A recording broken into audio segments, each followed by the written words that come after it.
What is going on, YouTube? So coming back today with my next scouting report video, and today I wanted to start my NFL draft scouting report. So I'm only going to do about 10 or 12 NFL draft scouting report videos. Probably going to do a little bit more on the NBA draft side of things just because there's a little bit more time before the NBA draft. But I wanted to do the 10 most intriguing prospects to me, also maybe the 10 most important, so a little bit of combination of both. So today I want to start with a guy who's maybe not going to be a first-round pick, but is definitely an intriguing prospect and a controversial one to talk about where he's going to go in the draft, and that is Derrick Henry. So I'm going to do pretty much the same format I do for my NBA draft ones, where I talk about their strengths, weaknesses, background, and then where they project in the NFL. So go and start with just some of his background information. He is a 6'3", 240-pound junior, like I said, out of Alabama. He came out after 3 years at Alabama, and it's hard to tell if it was really worth it for him to come out this year, if he should come out next year into the draft. So this past year actually was the Heisman winner. 395 carries for 2,219 yards, 28 touchdowns. Wait, hold up. Yeah, that's right. And then, so unbelievable stats this past year. I mean, him and Leonard Fournette put up some crazy stats, brought it back really to the year of the running back. He's not a great receiver, though, so didn't have he flashed potential, but he didn't get much of a look as a receiver out of the backfield at Alabama. So go ahead and start with his strengths. So first one is he's a power runner with surprising speed. He runs very well downhill. I mean, if you saw him ever play in college, you saw how much of a power runner he was, how much he ran through people, how much he was able to break tackles, and how much he was able to get through just arm tackles and weak tackles in college. And not to say it was against bad competition either. You're playing SEC defenses. You're playing the best the SEC has to offer, including playing in all BCS bowl games, including the national championship this past year, and one college football playoff game before that. So my second one is he generates a lot of yards after the first tackle. So yards after broken tackles. Basically, I guess the running back equivalent would be yards after catch. So he averaged 5.6 yards per carry this year. Again, it seemed like he was impossible to take down in college. Maybe not the fastest back in the world, but he's so big, 6'3", like I said, 6'3", 240, and just unbelievably strong. I don't know if that's going to carry over to the NFL. Like I said, it's stronger tacklers, but it's hard to think of him as not being a great power runner again in the NFL.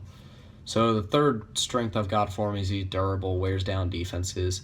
So again, he 395 carries. I don't know if that's... I think that is right. 395 carries in 1 year. That's insane. I mean, he was getting 40 carries in some games. He got 46 against Auburn and then 44 against Florida. That is workhorse numbers right there. And the numbers just kept going up as the year went along. He didn't have a whole lot of help in the backfield, maybe outside of Kenyon Drake, and Kenyon Drake was injured for some long stretches of time. He had that little club on his hand. So he lasted well in games too. You're talking about games that were 46 carries for 271 against Auburn, 44 for 189 against Florida, and averaging well over 4 or 5 yards per carry in both games. And he ran better in the second half than he did in the first half. He gives Alabama a way to move the sticks 5-6 yards at a time and really wear down defenses. So my fourth strength is he played well in big games. So 158 yards, 3 touchdowns against Clemson. Really not much of a need for him against Michigan State. Only 75 yards and 2 touchdowns on the ground. They just dominated Michigan State, so that wasn't a big one. But he was huge in every big game they needed him in. He was a workhorse. He was the reason why Alabama won a lot of games this past year. And again, you can't really tell with a lot of running backs if that's going to carry over to the NFL. But that kind of like it factor in a running back that just, it seems like they're impossible to bring down. They can work that hard and still put up like Heisman type numbers and actually win the Heisman and a national championship in the same year, while putting up over 2,000 yards rushing, while putting up 28 touchdowns rushing. It's a lethal combination that makes you really think that he should be worth a first at the latest early second round pick. So the fifth one is the one that everyone knows. He's just an athletic freak. I mean, he's so big, and he still runs about a 4.5 to 4.6 40, which isn't great. I mean, obviously it's not great for a running back, but look at his size. I mean, the combination of power and speed and just straight line speed for that size is very hard to find, and I think that's one that some teams are going to be able to take advantage of. He's great in short yardage situations. Obviously, like I said, hard to get down, generates a lot of yards after the first tackle, which a lot of times is missed. And he did flash potential as a receiver coming out of Alabama, but that's hard to tell if that's actually going to end up following through. So get into some of his weaknesses. First one, he's stiff. He's a stiff runner. He doesn't have that much elusiveness. He's big. He won't juke you out. He's not a guy that's going to be able to get just basically run away from the defense all the time. Like I said, 4.5, 4.6 speed. There's a lot of players on defenses that can run that and faster. And in the NFL, there's a lot of guys that will be able to take him down running that speed. So second one is, I don't know how big of a role this is going to play, but he got a lot of carries this past year, and he got worked. Like, didn't really experience too much injury trouble. I mean, 1 year, you don't anticipate that's going to be too much of a detriment, but that's a lot of wear and tear. And running backs take a lot of a beating, especially him with how many tackles he broke. So I guess if you're looking for any red flags for that, I guess that would be one. Third one is he's a little bit taller than normal. Makes him a little bit easier of a target, especially for some of the better tacklers in the NFL. Like I said, he's not that elusive.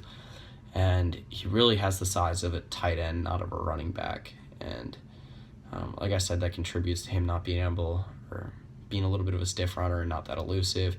And it might make him a little bit easier to bring down in the NFL and maybe become more of a Trent Richardson than I'm trying to think of a good power back, maybe Adrian Peterson. So next one is he's not great as a receiver, mainly just because he didn't really get the chance to. Looking at his stats, 11 carries for 91 yards, or 11 receptions for 91 yards. I mean, yeah, it's good yards per catch. That was this past year, and then the year before that, 5 for 133 and 2 touchdowns. He just didn't get much of a look out of the backfield. I think that was more Kenyon Drake territory than Derrick Henry territory, and it's hard to tell. He has smaller hands. I believe they measured about 8.5 inches, which for a guy that size might be a little bit small. So I don't know how much of a threat he is out of the backfield as a receiver, and that's a big demand in football nowadays, and I think that's a large reason why Ezekiel Elliott's the number one running back prospect coming out this year. He is a great receiver out of the backfield, and Derrick Henry just really didn't get a chance to showcase his ability there that much. And the fifth one is he's just heavy. Like, he's a big dude, like I said, 6'3", 240. Actually, I believe it's about 245 now. He could definitely use dropping some weight, might help him out with the elusiveness, the speed a little bit. Being able to run away from NFL quality defenders maybe a little bit more. All right, so that does it for talking about strengths and weaknesses. So again, I've never had him in any of my 4 mock drafts so far in the first round. I think the Broncos taking him in the first round is a possibility. They do have need at running back now since Ronnie Hillman is gone. I believe he was their leading rusher yardage-wise this past year. I don't know if that was him or C.J. Anderson. While C.J. Anderson projects as the starter next year and is probably a good one, the Broncos are a team that has run a multi-running back system. They normally have stable of running backs, and they've only really got one proven one right now. There's a few teams early in the second round. I think the Ravens have been pretty valid possibility. They have a big need at running back right now. I don't know if Forset's the long-term option there. Panthers have been talked about. I just don't think that's a very viable option, just because they have a lot bigger needs on the defensive end of defensive side of things than at running back. They do have Artis Payne right now, and they do have Jonathan Stewart. If he can stay healthy, he's still a very good running back. So for me, if you're talking about his actual individual projections in the NFL, I think he falls in as more of a Eddie Lacy. I'm not saying Eddie Lacy right now. I'm not saying Eddie Lacy at his peak. I'm saying somewhere in the middle. I think he's going to end up being an early second-round pick, and I think he's going to end up being a starter in the NFL. I think he's going to get a look and actually pan out, but I don't think he's going to be an elite running back. I don't think he has the speed for it. While I do think a lot of people underrate him, and a lot of people say that he's just a backup in the NFL, I think that's a popular opinion right now, that he just doesn't translate well, and some people even think he should switch positions. I don't see that.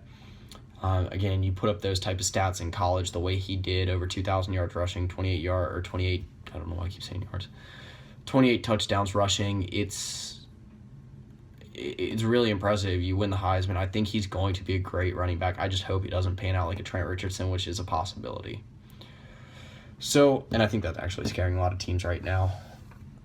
So that does it. Tomorrow, like I said, this is my scouting report week. So tomorrow, another NFL draft and another NBA draft scouting report, both in one day, each coming, or one of each coming every day this week. I'm excited for that. I love doing these. It's a lot of fun to talk about individual players making the transition from college to the NFL, or from college to the NBA, or from, you're talking about basketball international to the NBA. But yeah, that's pretty much it. See ya.